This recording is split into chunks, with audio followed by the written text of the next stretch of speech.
चलिए कम से कम इन सब पर बोलना तो सेंसिटिविटी तो आरजेडी में आई एटलीस्ट। आरजेडी पार्टी में और नेता प्रतिपक्ष में कम से कम इतनी संवेदना आई कि बेरोजगारी भी एक इशू है, अपराध भी एक इशू है, पलायन भी एक इशू है। कम से कम ये 3 इशू तो अच्छी बात है राजनीति में। सत्ता पक्ष और विपक्ष अगर इन सब तीनों बातों पर एक मुश्त हो और एक मुद्दा पर हो तो ये अच्छी बात है। लेकिन कम से कम इतनी संवेदनशीलता आई 20-25 बरस के आरजेडी की राजनीति में कि बिहार में अपराध भी एक इशू है, बेरोजगारी भी एक इशू है, इसके ऊपर कम से कम चर्चा कर रहे हैं तो अच्छी बात है। जाति जनगणना को लेकर फिर से देश भर में आवाज उठने लगी है। एक तरफ जहां विपक्ष लगातार ये कह रहा है देश भर में जाति जनगणना हो, वहीं कल केंद्रीय मंत्री चिराग पासवान हो या फिर ललन सिंह हो, दोनों का कहना है कि राहुल गांधी जब बिहार में जाति जनगणना हुआ था तो क्यों नहीं एक बार भी प्रशंसा की है। जब हम भारत गठबंधन में थे 2-2 बार हमने प्रस्ताव रखा, जेडीयू पार्टी ने अपनी प्रस्ताव रखी कि देश भर में जाति जनगणना होना चाहिए। ममता बनर्जी के दबाव में भी उस समय भी वो चुप रहे। और सही बात है ना कि ये 2022 के बाद ही क्यों ये लगा इन लोगों को कि जातीय जनगणना देश में होना चाहिए। जब देश हमारे मुख्यमंत्री जी प्रधानमंत्री से मिल रहे थे सर्वदलीय बैठक में, 2-2 बार सर्वदलीय बैठक हुई प्रधानमंत्री के साथ, सर्वदलीय बैठक बिहार में हुई, एक मुश्त निर्णय किया गया, तो जो कांग्रेस शासित राज्य हैं वो क्यों नहीं करा रहा है? किसने मना किया हुआ है? जैसे बिहार राज्य ने जातीय गणना करने के बाद राजनीतिक, सामाजिक और आर्थिक स्थिति का जायजा लिया, उसी तरह जहां जहां कांग्रेस समर्थन में है या कांग्रेस की सरकार है, छोटे या बड़े जो भी राज्य हैं, वहां पर कराने के लिए किसने रोका है? राहुल गांधी जी को। सिर्फ करनी और कथनी दोनों में एकरूपता होनी चाहिए, तभी राजनीति में जनता के ऊपर विश्वास जनता का आ सकता है।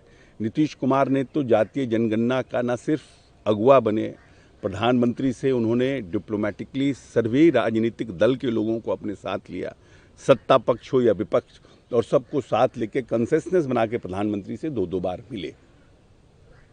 लेकिन अब हम जब गठबंधन बना रहे थे, जब हम, ये तो बड़ा इशू है ना हमारे लिए, नीतीश जी का इंडिया गठबंधन को छोड़ने में ये भी एक बड़ा इशू है कि जब 2-2 बार मुंबई के सेशन में और उसमें जब मुख्यमंत्री जी ने जातीय गणना को एजेंडे में शामिल करने की बात कही तो लोग चुप रहे।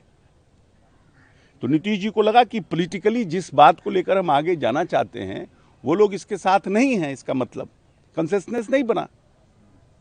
लेकिन आज आरोप आप लोग पे लग रहा है कि आप लोग ही नहीं चाहते हैं, एक बड़ी भूमिका में है, चाहे चिराग पासवान को लेकर हो, नीतीश कुमार को लेकर। नहीं, ये तो पॉलिटिक्स है ना, ये तो पॉलिटिक्स है। हमारी जहां ताकत है, हमारी जहां व्यवस्था है, जहां हम कर सकते हैं वहां हमने करके दिखाया है। हिंदुस्तान में कोई भी ऐसा राज्य है जिसने किया हो जातीय गणना? तो हमारे पर कैसे आरोप लगा रहे हैं? हमारे ऊपर क्यों आरोप लगा रहे हैं? आरजेडी तो विपक्ष में था, आरजेडी सत्ता के साथ थोड़ी था कि जो आरजेडी के हमने दबाव में जातीय गणना किया। जातीय गणना तो हम भारतीय जनता पार्टी के साथ थे तब हुआ। पेंशन योजना को लेके कांग्रेस के राष्ट्रीय अध्यक्ष मल्लिकार्जुन खड़गे ने कहा यूपीएस मतलब यू टर्न, और हमेशा केंद्र सरकार अपनी बातों से यू टर्न लेती है। ये हम नहीं समझ पा रहे क्या बोलना चाह रहे हैं। पेंशन योजना जो केंद्र सरकार ने स्वीकृत किया है और कहा है कि 50% पेंशन योजना दिए जाएंगे, उसको लेकर कांग्रेस के राष्ट्रीय अध्यक्ष मल्लिकार्जुन खड़गे ने कहा है कि यूपीएस मतलब यू टर्न, और केंद्र सरकार अपने वादों से हमेशा से यू टर्न मारती है, जो बोलती है वो करती नहीं है। नहीं, ये पक्ष में मल्लिकार्जुन खड़गे बोल रहे हैं, विपक्ष में बोल रहे हैं? विरोध में क्या मतलब उनका क्या मुद्दा है? What he is looking for? उनका सीधे कहना है कि जो भी केंद्र सरकार कहती है वो करती नहीं है, हमेशा यू टर्न मार लेती है। नहीं तो उसमें पेंशन योजना से कैसे कोरिलेट कर रहे हैं? एनडीए ने क्या ऐसा, प्रधानमंत्री जी ने पेंशन योजना में क्या कहा था जो इस पेंशन योजना में लागू नहीं हुआ? उन्होंने ये कहा है कि पेंशन योजना जो केंद्र सरकार ने कहा है और 50% पेंशन योजना देने की बात कही है, वो देंगे नहीं, सिर्फ कहने की बात है। अरे वो सब ठीक है, वो तो अपनी पॉलिटिक्स कर रहे हैं ना, वो अपना स्पेस बना रहे हैं। अब देंगे कि नहीं देंगे, ये प्रधानमंत्री जी का अपना क्रेडिबिलिटी है ना, कि प्रधानमंत्री जी ने अभी तक जो कहा है वो किया है, नहीं किया है, प्रधानमंत्री जी के कैबिनेट ने पास किया है। ये तो जब उसको तो समय दीजिएगा ना आप। साल भर 6 महीना वो लागू नहीं होगा तब ना ये आरोप लगाइएगा कि अभी आज हुआ कल ही आज ही आरोप लगा रहे हैं कि होगा कि नहीं होगा, झूठ बोल रहे हैं नहीं होगा। कहना है यू टर्न मार लेंगे भाई ये तो इट मीन्स दैट कि योजना इज सक्सेसफुल। नो, योजना सही है, ये होना चाहिए, इनका यही नहीं कहना है। समय आएगा पता चल जाएगा। सिंह को लेकर अब आरजेडी आप लोगों पे सवाल उठाने लगी है और कह रही है कि नीतीश कुमार को जब जरूरत होता है तब वो तुरंत जेल से निकलवा देते हैं और नीतीश कुमार कहते हैं ना ही हम किसी को फंसाते ना ही किसी को बचाते हैं, चुनाव के समय लाभ उठाते हैं। किसके लिए कह रहे हैं? अनंत सिंह को लेकर कह क्या अनंत सिंह को क्या, उसमें अनंत सरकार का क्या क्या निर्णय? कोई सरकार ने कोई उनको कोई गजट उनके पक्ष में निकाल दिया, कोई निर्णय सरकार ने उनके पक्ष में कर दिया? ऐसा क्या बात है जिसके लिए कह रहे हैं? न्यायालय का मामला है, न्यायालय ने निर्णय किया है, उसमें हमारी क्या भूमिका है बताइए? सरकार की क्या भूमिका है? जनता को समझना चाहिए ना। हमारे जो वकील हैं, सरकारी वकील, उन्होंने क्या भूमिका निभाया उसमें, तो देखने का चीज़ है ना। आर्गूमेंट है, कोर्ट से आर्गूमेंट निकालें, आर्गूमेंट निकाल के देखें मेरे एपीपी क्या किए हैं उस केस में, समझ में आ जाएगा सरकार पक्ष में है कि विपक्ष में है।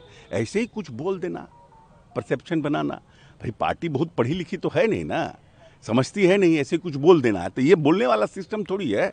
आजकल हर चीज़ उपलब्ध है। आप आर्गूमेंट कर रहे हैं, उस आर्गूमेंट आप जो आर्गूमेंट करके सरकार बचा दी था, एपीपी क्या कर रहा था? हमारा पक्ष में था कि विपक्ष में था?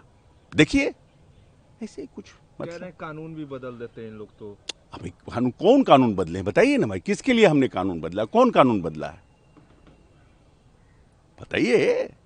ऐसे बोलने से कौवा कान ले गया, कान देखेंगे ना हम कि कान है कि कौवा ले गया, कौवा ले गया कान, कौवा ले गया कान, ऐसे